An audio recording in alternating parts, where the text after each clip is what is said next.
Hello friends, வணக்கம் and welcome back to our channel. எல்லோரும் நல்லா இருக்கீங்களா? இன்றைக்கி நம்ம சேனலில் என்ன வீடியோ பார்க்க போகிறோம்னா, சின்னவங்கலேருந்து பெரியவங்க வரைக்கும் எல்லாருமே ரசித்து ருசித்து சாப்பிடக்கூடிய அருமையான சங்கரா மீன் வறுவல் தான் செய்ய போகிறோம். வாங்க இந்த சங்கரா மீன் வறுவல் எப்படி பண்ணுறதுன்னு வீடியோக்குள்ளே போய் பார்க்கலாம்.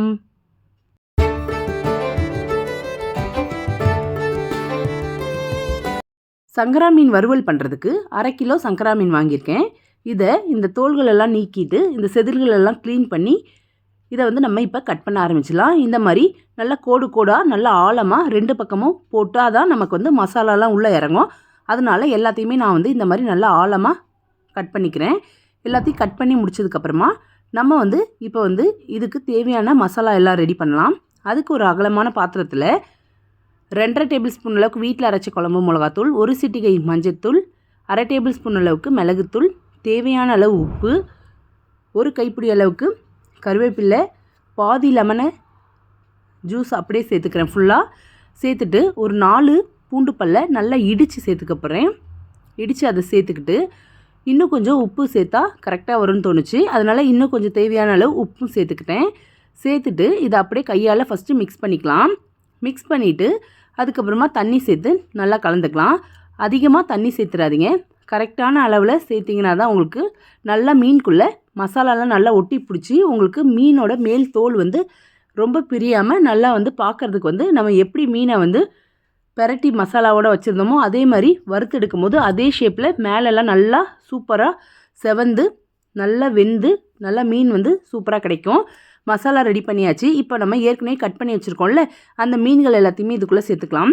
சேர்த்துட்டு இந்த மசாலாவை நல்லா இந்த மீனோட நல்லா கோட் பண்ணணும். நல்லா மேலே இந்த மாதிரி நல்லா தேய்ச்சி விடுங்க. தேய்ச்சி விட்டுட்டு 2 பக்கமும் திருப்பி போட்டு தேய்ச்சி விட்டுட்டு உள்ளுக்குள்ளேயும் நிறையா மசாலா வச்சு நல்லா தேய்ச்சி விட்டுக்கோங்க. நல்லா இந்த மாதிரி நல்லா மசாலா எல்லா பக்கமும் நல்லா படணும். அப்போ தான் உங்களுக்கு உப்பு காரம்லாம் கரெக்டாக பிடிக்கும் ஈவனாக. இந்த மாதிரி எல்லாத்தையுமே மசாலா சேர்த்துடலாம். மசாலா சேர்த்தாச்சு. நான் ஓவர் நைட் இந்த மாதிரி ஊற விட போகிறேன். ஃப்ரிட்ஜில் ஃப்ரீசரில் வைக்காமல் கீழே வச்சு ஊற வச்சுட்டேன். இப்போ நல்லா மறுநாள் ஊறி வந்திருக்கு. மத்தியானம் சண்டே அன்றைக்கி நம்ம செய்கிறதுக்கு இந்த மாதிரி ஊற வச்சிட்டோம்னா சாட்டர்டே அன்றைக்கி நமக்கு சாப்பிடும் போது நல்லா ஊறி மசாலாலாம் உள்ளே இறங்கி நமக்கு மீன் ஃப்ரை பண்ணி எடுத்த உடனே நல்லா சூப்பராக டேஸ்ட்டாக கிடைக்கும். தோசைக்கல்லில் எண்ணெய் சேர்த்துட்டு மீனை போட்டுட்டேன். 3 மீனை சேர்த்துட்டு உடனே நம்ம திருப்பினீங்க அப்படின்னா இது மேலே இருக்கிற தோல் எல்லாம் வந்துடும். மீடியம் ஃப்ளேம் வச்சுட்டு ஒரு 5லேருந்து 6 to 7 நிமிஷம் அப்படியே விட்டுருங்க. விட்டுட்டு அதுக்கப்புறமா ட்ரை பண்ணி பாருங்கள். லைட்டாக உங்களுக்கு இந்த மேலே இருக்கிற தோல் கீழே ஒட்டாமல் வருது அப்படின்னா எடுத்து விடுங்க. இல்லைனா இன்னும் கொஞ்சம் நேரம் நல்லா தோசைக்கல்லில் வெந்ததுக்கப்புறமா ஒரு 10 நிமிஷம் கழித்து திருப்பி போட்டிங்கன்னா இந்த மாதிரி பிய்யாமல் வரும். இதே மாதிரி 2 பக்கமும் 10 நிமிஷம் மீடியம் ஃப்ளேமில் திருப்பி போட்டு வேக வச்சுட்டு அதுக்கப்புறமா சிம்மில் 2 இதையும் 10 நிமிஷம் வேக வைங்க. இவ்வளோ நேரம் வெந்தால் தான் உங்களுக்கு உள்ளே நல்லா சாஃப்டாக இந்த மாதிரி கிறிஸ்பியாக நல்லா ரெட்டிஷாக செவந்து கிடைக்கும். நீங்களும் உங்கள் வீட்டில் இதே மாதிரி ட்ரை பண்ணி பார்த்துட்டு எப்படி வந்திருக்குன்னு சொல்லுங்கள். இந்த வீடியோ பிடிச்சிருந்தா நம்ம சேனலை சப்ஸ்கிரைப் பண்ணுங்கள். நாளைக்கு வேறு ஒரு வீடியோவோட சந்திக்கிறேன். Take care friends.